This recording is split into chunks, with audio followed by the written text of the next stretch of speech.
الحمد لله وكفى وسلام على عباده الذين اصطفى. أما بعد فأعوذ بالله من الشيطان الرجيم. بسم الله الرحمن الرحيم.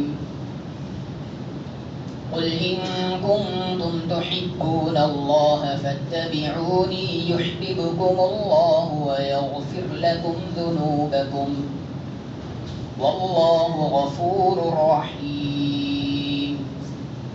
صدق الله العظيم. اللهم صل على سيدنا محمد وعلى آل سيدنا محمد وبارك وسلم. برادران اسلام، بزرگان عظام،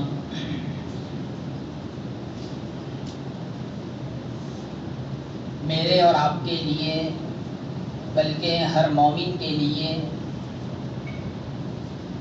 یہ بہت ہی لازمی اور ضروری ہے کہ ہم اللہ رب العزت کا نعمت ایمان پر شکر گزاری کرتے ہوئے، اللہ کا شکریہ ادا کرتے ہوئے اس ایمان کی حفاظت، اس ایمان کے بقا اور بچاؤ کی بھی فکر کریں اور اس کے لیے سرگرداں اور کوشاں رہیں کہ ہمارا ایمان کیسے بچ جائے، سالم ایمان کے ساتھ ہمارا خاتمہ کیسے ہو جائے. اس لیے کہ خاتمہ بالایمان ہی وہ عظیم نعمت ہے کہ جس کی بنا پر اور جس کی بنیاد پر کل قیامت کے دن ہمیں سرخ روئی حاصل ہوگی، جنت میں ہمارا داخلہ ممکن ہو سکے گا. اب اس ایمان کو بچانے کے لیے، خاتمہ بالایمان کے لیے کیا کیا کرنا ہے؟ سب سے پہلا کام تو یہ ہے کہ جن احکام اور اعمال کی شریعت نے رہنمائی فرمائی ہے انہیں بجا لانا ہے، کر گزرنا ہے، اور جن افعال سے شریعت نے روکا اور ٹوکا ہے ان سے باز رہنا ہے. اور اس کے علاوہ حضرات مشائخ کرام، علماء عظام نے چند اعمال ایسے بیان فرمائے ہیں کہ جن کی اگر فکر کر لی جائے تو اللہ رب العزت کی ذات سے قوی امید ہے کہ ہمیں آخری وقت اور آخری لمحات میں کلمے کی دولت نصیب ہو سکتی ہے. وہ چند اعمال کیا ہیں جس کا اہتمام اور فکر کرنے کی ضرورت ہے؟ 5 اعمال بیان کر دیے گئے. سب سے پہلا عمل بد نظری سے پرہیز، دوسرا عمل شکریہ کی ادائیگی، تیسرا عمل مسواک کا اہتمام، چوتھا عمل صدقہ و خیرات کرنا، پانچواں عمل صحبت صالحین اختیار کرنا، اللہ والوں کے ساتھ اٹھنا بیٹھنا، ان کی خدمت میں حاضری دینا. یہ 5 اعمال بیان کر دیے گئے تھے. اب چھٹا عمل ہم جانتے ہیں کہ جس کی وجہ سے آخری لمحات میں ہمیں کلمے کی دولت نصیب ہو سکتی ہے، اور وہ چھٹا عمل یہ ہے کہ اللہ کی محبت کا اظہار کرنا، اللہ سے محبت کا اظہار کرنا. اور اظہار اسی وقت ہو سکے گا جب ہمارے دلوں میں اللہ کی محبت ہوگی. اظہار کا مطلب ہوتا ہے بتلانا، دکھلانا، کھولنا، واضح کرنا. جو چیز ہمارے پاس موجود ہوتی ہے اسی کا ہم اظہار کر سکتے ہیں. جو چیز موجود نہ ہو اس کو ہم ظاہر اور اظہار نہیں کر سکتے.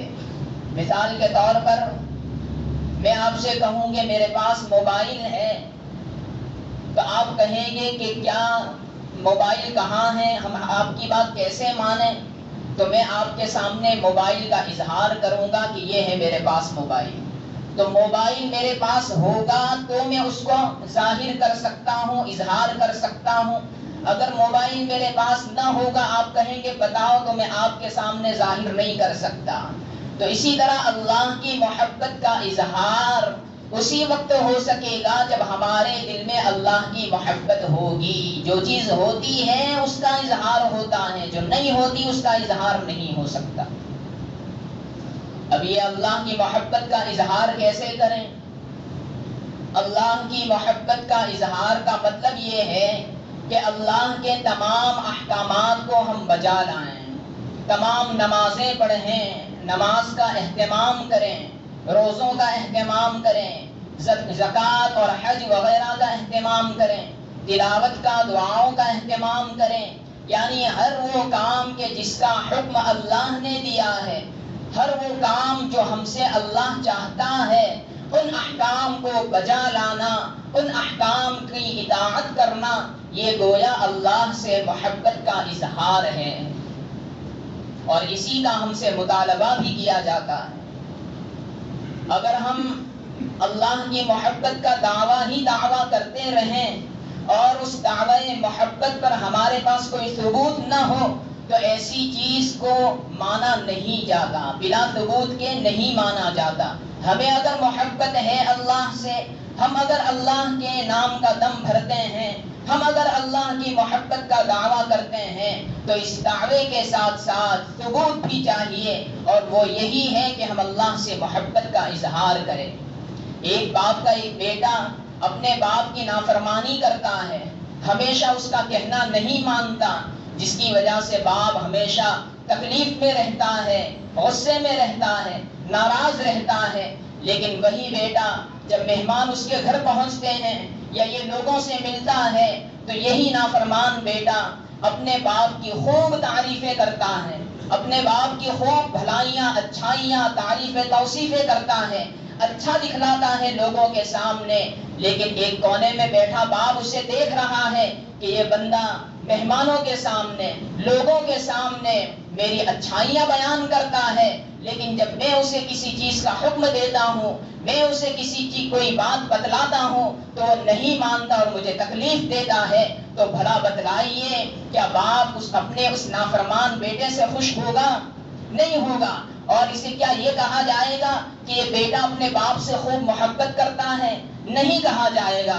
اس لیے کہ اگرچہ بیٹا اپنے باپ کی خوب اچھائیاں لوگوں کے سامنے بیان کرتا ہے، لیکن جب موقع آتا ہے کہ باپ کا کہنا مانا جائے تو اس وقت وہ اس کی بات کو ٹال دیتا ہے، نافرمانی کرتا ہے. تو اس سے یہی کہا جائے گا کہ یہ بیٹا اپنے باپ کا فرمانبردار نہیں ہے، اس بیٹے کے دل میں باپ کی محبت نہیں ہے.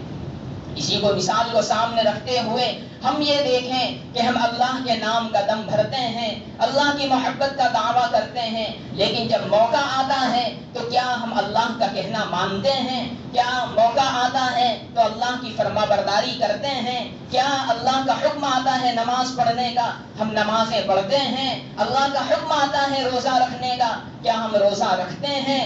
اگر ہم یہ کام کرتے ہیں تو سمجھو کہ ہم دعوی محبت کے ساتھ ساتھ دعوے کی دلیل اور ثبوت بھی پیش کر رہے ہیں. اور اگر جب موقع آتا ہے نافرمانی کر دیتے ہیں اللہ کی تو سمجھو ہمارے دل میں محبت نہیں ہے. محبت ہے بھی تو جھوٹی محبت ہے، صادق اور سچی محبت نہیں ہے. اس لیے کہ سچی محبت کی علامت اور نشانی یہ ہوتی ہے کہ وہ جس سے محبت کرتا ہے اس کی اطاعت و فرمانبرداری بھی کرتا ہے. کسی عربی شاعر نے کیا خوب ہی شعر کہا ہے: تعصي الإله وأنت تظهر حبه هذا محال في القياس بديع. کہ تو اللہ کی نافرمانی بھی کرتا ہے اور دوسری طرف اپنی اللہ سے محبت کا اظہار بھی کرتا ہے، دعویٰ بھی کرتا ہے کہ مجھے اللہ سے محبت ہے. هذا محال في القياس بديع. یہ قیاس کے مطابق، عقل کے مطابق انوکھی چیز ہے، محال چیز ہے، ناممکن چیز ہے. کیوں؟ اس لیے کہ لو كان حبك صادقا لأطعته ان المحب لمن يحب مطيع.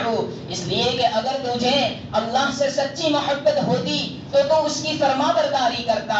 اس لیے کہ ان المحب لمن يحب مطيع. بے شک محبت کرنے والا جس سے محبت کرتا ہے اس کا فرما بردار اور مطیع ہوتا ہے۔ دنیا میں بھی ہم یہی ضابطہ دیکھتے ہیں کہ ہمیں کسی انسان سے محبت ہوتی ہے تو ہم اس انسان کی ناراضگی سے ڈرتے ہیں اور بچتے ہیں، اس انسان کا ہر کہا مانتے ہیں، چاہے محبت ماں سے ہو یا باپ سے ہو یا کسی اور سے ہو، ہم اس کا ہر کہنا مانتے ہیں اور اس بات سے بچتے ہیں کہ کہیں میرے ایک عمل کی وجہ سے، ایک فعل کی وجہ سے وہ ناراض نہ ہو جائیں۔ اس لیے ہمیں اللہ سے اگر محبت ہے، محبت کا دعویٰ کرتے ہیں تو ہمیں اظہار محبت بھی کرنا پڑے گا، اور اظہار محبت کیا ہے؟ اللہ کے تمام احکامات کو ماننا پڑے گا۔ اور ایک اور بات قرآن کریم میں اللہ رب العزت نے ارشاد فرمائی ہے، قل ان کنتم تحبون اللہ فاتبعونی یحببکم اللہ ویغفر لکم ذنوبکم۔ اے نبی آپ لوگوں سے کہہ دیجئے کہ اگر تمہیں اللہ سے محبت ہے فاتبعونی تو میری اطاعت کریں، یعنی نبی کی اطاعت کریں۔ تو یہ بات بھی ہے اللہ کی محبت کے ثبوت کے طور پر کہ ہم اگر اللہ سے محبت کا دعویٰ کرتے ہیں اور سمجھتے ہیں اپنے خیال میں تو ہمارے لیے ضروری ہے کہ ہم رسول اللہ صلی اللہ علیہ وسلم کی اتباع اور فرما برداری بھی کریں۔ نتیجہ کیا ہوگا؟ یحببکم اللہ، اللہ بھی تم سے محبت کریں گے، ویغفر لکم ذنوبکم، اور تمہارے گناہوں کو معاف فرما دیں گے، اور اللہ تو ہے ہی غفور الرحیم۔ تو یہ بات ہے، ہمیں اللہ سے محبت ہے تو اللہ کی ماننا پڑے گا، ہمیں نبی صلی اللہ علیہ وسلم سے محبت ہے تو ان کی سنتوں کو عمل میں لانا پڑے گا۔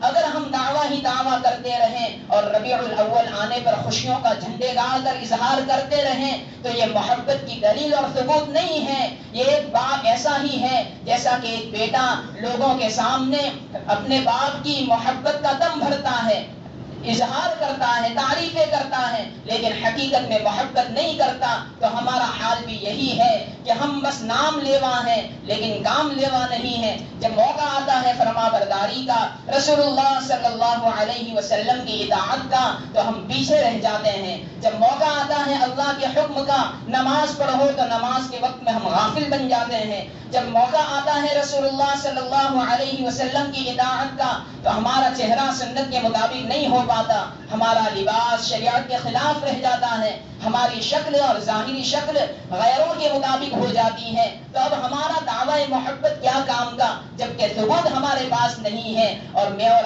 آپ بھی بات اسی وقت مانتے ہیں جب ثبوت بھی ہو۔ اللہ رب العزت سے دعا کریں اللہ ہمیں اپنی محبت عطا فرمائے اور اظہار محبت کے جذبے سے سرفراز فرمائے۔ حضرت مولانا رشید احمد گنگوہی رحمت اللہ علیہ نے لکھا ہے کہ اگر انسان زندگی میں ایک مرتبہ محبت کے ساتھ اب لفظ اللہ کہہ دیتا ہے، اللہ رب العزت کل قیامت کے دن اس کو جہنم سے چھٹکارا دے دیں گے۔ ایک مرتبہ زندگی میں محبت سے لفظ اللہ کہنا جہنم سے چھٹکارے کا ذریعہ اور وسیلہ بن سکتا ہے۔ کیا وجہ ہوگی کہ ہم اپنی محبت کے ساتھ اللہ کے ہر وقت نمازوں کا اہتمام کریں؟ کیوں نہیں کرتے؟ اگر کریں گے تو یہی نمازیں ہمیں جہنم سے چھٹکارا دلوا سکے گی، اور ہمیں اپنے آپ کو محبت سے سرشار رکھنے کے لیے، محبت کو دل میں جگہ دینے کے لیے ہر وہ کام کرنے پڑیں گے جس سے محبت پیدا ہوتی ہے۔ محبت پیدا ہوگی، آداب محبت خود سکھا دے گی، اور جب آداب محبت آ جائیں گے اللہ کی فرما برداری کرنا آسان ہو جائے گا، نافرمانی سے ہم پرہیز کرنے والے بن جائیں گے۔ محبت کے اظہار کے لیے ہمیں ان اعمال کو کرنا ہے جو اللہ والے کرتے ہیں، جو شریعت نے ہمیں بتلائے ہیں، نمازیں پڑھنی، روزہ رکھنا، تلاوت، ذکر، جتنے اعمال ہیں انہیں کرنا ہے، اور جن سے بچنا ہے، پرہیز کے کام ہیں، ان سے پرہیز کرنا ہے۔ اللہ رب العزت مجھے اور آپ کو صحیح سمجھ عطا فرمائے اور اپنی زندگی میں اہتمام شریعت عطا فرمائے، اس لیے کہ رسول اللہ صلی اللہ علیہ وسلم کا ارشاد ہے کما تعیشون تموتون، جیسی تم زندگی گزارو گے ویسی ہی تمہاری موت آئے گی۔ تو اگر ہم ہماری زندگی محبت کے ساتھ، اظہار محبت کے ساتھ گزاریں گے تو کیا بعید ہے کہ ہمارا خاتمہ ایمان پر نہ ہو، اس لیے کہ جیسی زندگی گزارو گے ویسی ہی موت آئے گی، اور جیسی موت آئے گی ویسے ہی اٹھائے جائیں گے۔ تو ہم اگر اسلام کے ساتھ زندگی گزاریں گے ہماری موت بھی ایمان پر آ سکتی ہے۔ یہی وجہ ہے کہ اظہار محبت یہ چھٹا سبب اور وسیلہ ہے خاتمہ بالایمان کا، خاتمہ بالخیر کا۔ اللہ رب العزت مجھے اور آپ کو اور تمام اہل ایمان کو خاتمہ بالخیر کی دولت نصیب فرمائیں اور اپنے حفظ و امان میں رکھیں، آمین۔ وآخر دعوانا ان الحمد للہ رب العالمین۔